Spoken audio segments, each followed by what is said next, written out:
오늘 말씀은 고린도전서 16장입니다. 1절부터 12절입니다. 성도를 위하는 연보에 관하여는 내가 갈라디아 교회들에게 명한 것 같이 너희도 그렇게 하라. 매주 첫날에 너희 각 사람이 수입을 따라 모아두어서 내가 갈 때 연보를 하지 않게 하라. 내가 이를 때 너희가 인정한 사람에게 편지를 주어 너희의 은혜를 예루살렘으로 가지고 가게 하리니 만일 나도 가는 것이 합당하면 그들이 나와 함께 가리라. 내가 마게도냐를 지날 터이니 마게도냐를 지난 후에 너희에게 가서 혹 너희와 함께 머물며 겨울을 지낼 듯도 하니 이는 너희가 나를 내가 갈 곳으로 보내어 주게 하려 함이라. 이제는 지나는 길에 너희 보기를 원하지 아니하노니 이는 만일 주께서 허락하시면 얼마 동안 너희와 함께 머물기를 바람이라. 내가 오순절까지 에베소에 머물려 함은 내게 광대하고 유효한 문이 열렸으나 대적하는 자가 많음이라. 디모데가 이르거든 너희는 조심하여 그로 두려움이 없이 너희 가운데 있게 하라. 이는 그도 나와 같이 주의 일을 힘쓰는 자임이라. 그러므로 누구든지 그를 멸시하지 말고 평안히 보내어 내게로 오게 하라. 나는 그의 형제들과 함께 오기를 기다리노라. 형제 아볼로에 대하여는 그에게 형제들과 함께 너희에게 가라고 내가 많이 권하였으되 지금은 갈 뜻이 전혀 없으나 기회가 있으면 가리라. 아멘. 영적인 권면이라는 제목으로 은혜를 나누고자 합니다. 사랑하는 성도 여러분, 복음은 기쁜 소식입니다. 왜 복음이 우리에게 기쁜 소식이 됩니까? 하나님께서 정하신 한 분, 하나님께서 준비하신 한 분, 하나님께서 보내신 한 분, 그분은 하나님이시고 하나님의 아들이시고 우주적인 왕이시며 우주적인 선지자이시고 우주적인 제사장이시며 우주적인 중보자이시고 우주적인 어린 양이시며 우주적인 참 인간이신 예수님께서 이 땅에 오셔서 하나님의 나라의 왕으로 또 구세주로 우리 안에 들어오셔서 우리를 통치해 주시고 다스려 주신다는 소식이기 때문에 기쁜 소식입니다. 예수님의 죽음은 하나님과 분리된 모든 죄와 죄의 영향들을 못 박는 죽음이고 예수님의 부활은 우리에게 새 생명을 주시는 부활이라는 소식인 것입니다. 예수님과 연합되면 죄와 사망에서 자유함을 얻게 되고 세상에서 자유함을 얻게 되고 율법에서도 자유함을 얻게 되고 자기 자신에게서도 자유함을 얻게 되고 사단에게서도 자유함을 얻게 돼요. 천상적인 생명과 천상적인 기쁨과 천상적인 평안과 천상적인 행복과 천상적인 사랑을 지금 여기서부터 영원히 누리게 해주신다는 소식이 바로 복음인 것입니다.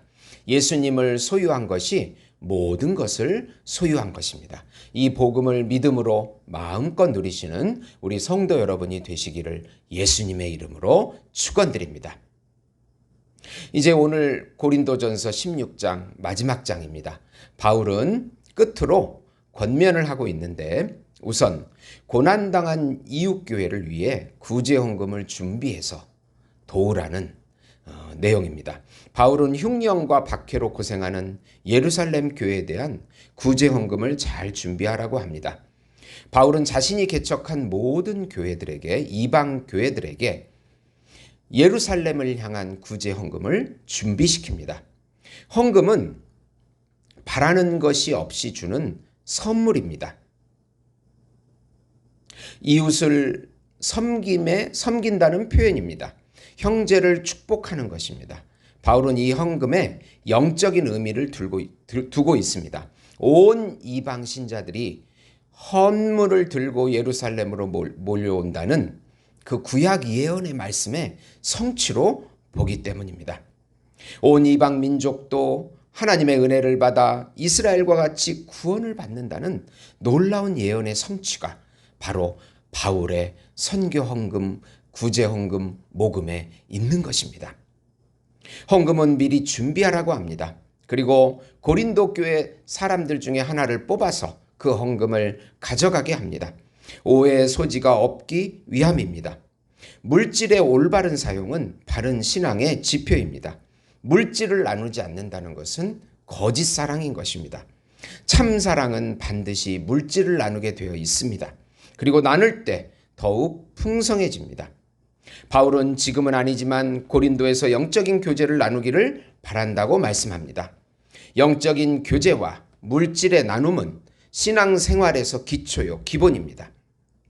신앙은 선물에서 시작해서 선물로 마칩니다. 하나님이 선물로 이 우주 만물과 인생을 주셨습니다. 또 선물로 우리의 구세주로 예수님을 주셨습니다. 또 하나님의 나라를 누리게 해 주셨습니다. 우리는 그 은혜에 감사해서 하나님께 선물로 우리 인생을 드리고 또 헌금을 하나님께 드리는 것입니다. 두 번째로 연소한 사역자도 무시하지 말고 순종해야 합니다. 고린도 교회 분쟁에 대해서 바울은 해결사로 나이 어린 디모데 사역자를 파송합니다.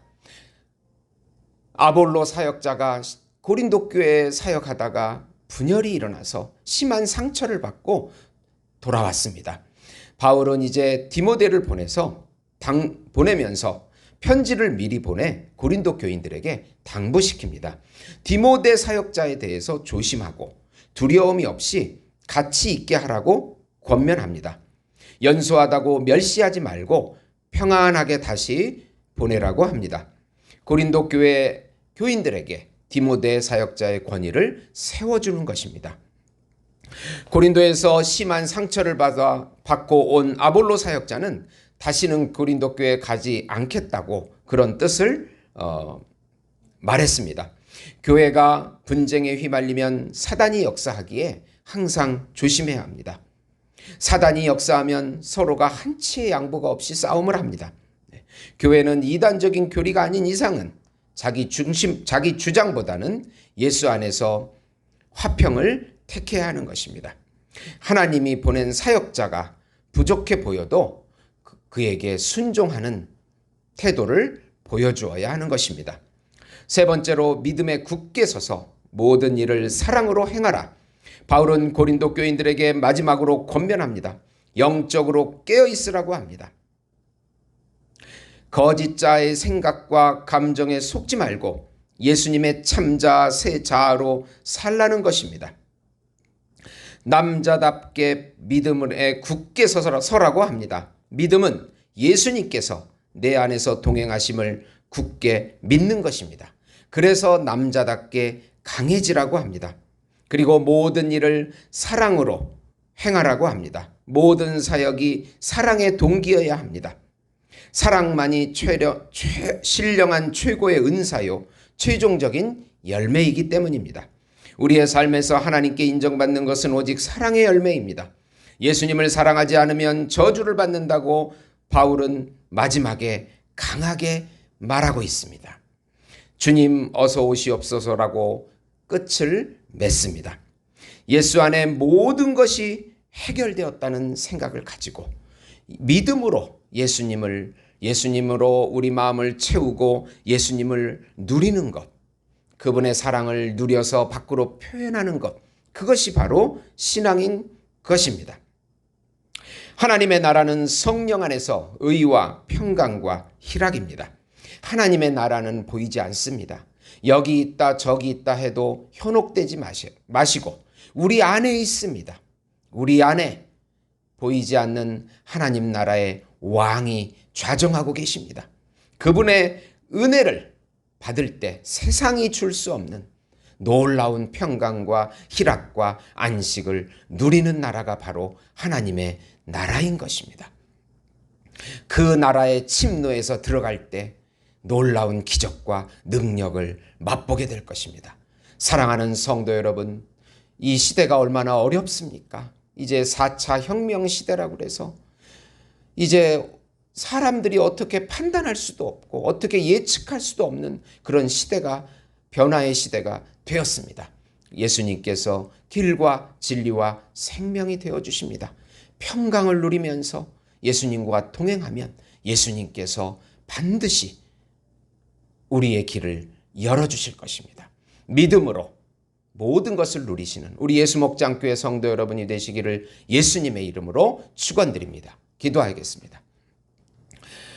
성부 하나님께서 우리를 불쌍히 여겨주시고 성령 하나님의 권능이 우리의 능력이 될 수 있도록 인도해 주시옵소서. 성자 예수님께서 우리와 늘 동행해 주시옵소서. 예수님의 이름으로 기도드리옵나이다. 아멘.